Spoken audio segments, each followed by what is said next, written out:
standing in a museum that used to be a church. In 1887, Pastor Henry and his wife Grace planted this church in a one-room schoolhouse just down the road. And in 1888, they were able to build this building. And they passed on their love for this community because of the gospel to a generation. And things were going really well. But 2 generations after this church was planted, it died. And you can see the pictures behind me of the faithful members of this congregation. And many of them lie in the graveyard behind the church. This church had a man crisis. It was men who made this church come alive, and it's probably men who caused this church to die. In churches, when men stop investing in younger men stop caring. That's probably what happened to this church.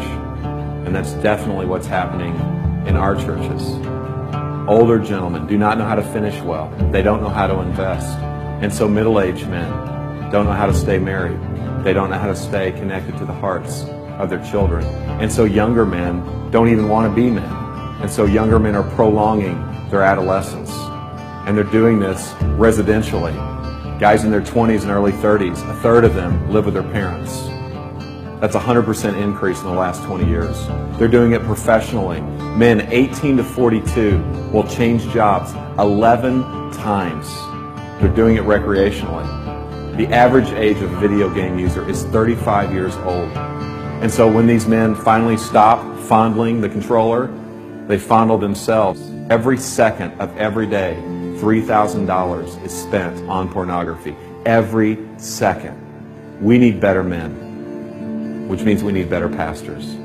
We need pastors who are not boys, but are men. Pastors who are not trying to prolong their adolescence, but pastors who are trying to be the men that God has called them to be.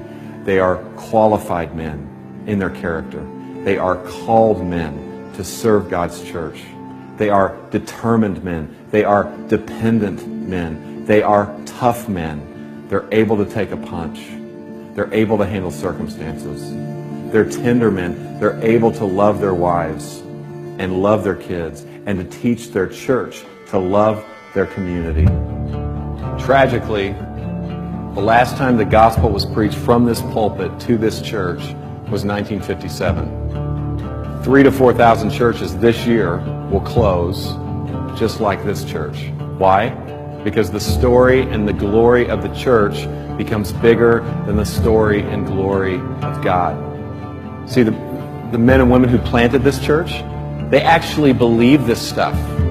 They actually believe that Jesus lived a perfect life, that He died a brutal death, and that He rose again, triumphing over sin and death. They believed it. And because they believed it happened, they believed it had implications on their life, that their sin could be forgiven, that they could have a new identity, and that they could be sent on mission with this God who is on mission. But the reality is most Christians are not on mission. A recent poll said that 60% of all Christians felt no obligation whatsoever to share their faith. Now, the temptation for us pastors is to beat the sheep with a stat like that in our sermons. But here's the reality, guys. They're simply imitating and following our example.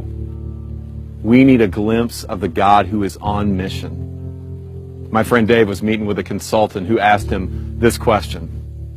Dave, why do I have a bigger dream for your church and your city than you do? And I don't know about you, but I don't want anyone to have a bigger dream for my church and my city than me. And I don't want to build a museum. I want to be a part of a movement.